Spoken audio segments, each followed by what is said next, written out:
Et puis le plus ancien service d'écoute chez nous est SOS Bébé, qui écoute les femmes enceintes en difficulté.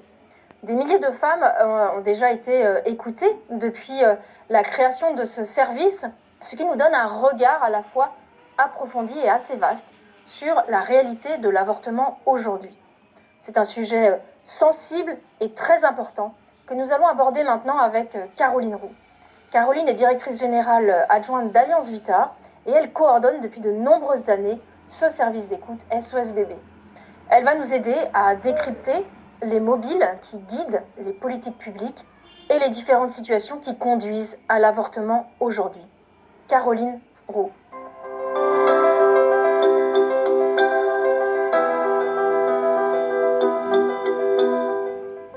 L'avortement est un sujet à haute tension et souvent source de malaise. L'IVG touche en effet à l'intime des vies et certains d'entre nous, on peut y être confrontés de près ou de loin. Alors quelle est la réalité des situations en 2023 ? Le nombre d'avortements n'a jamais été aussi élevé en France et en même temps, les revendications pour élargir les conditions se font toujours aussi pressantes. 223 000 avortements ont été pratiqués en 2021 pour 742 000 naissances. Le taux d'IVG tend à augmenter, atteignant 15,5 pour 1000 femmes en âge de procréer, plus du double du taux de nos voisins allemands. Le revirement de la Cour suprême des États-Unis a eu l'effet d'une bombe dans les milieux militants.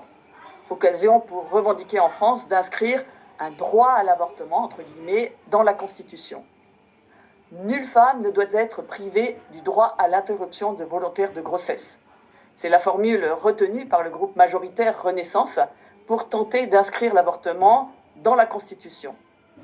Cette disposition apparaîtrait juste après l'interdiction de la peine de mort, ce qui n'est pas sans interroger.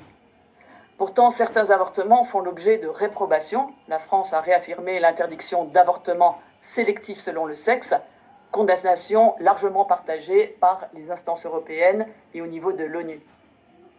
Alors, pour tenter d'éclairer la réalité de l'avortement aujourd'hui, je vous propose d'abord de prendre un temps pour décrypter les mobiles qui guident les politiques publiques, puis d'analyser les situations qui conduisent à l'avortement.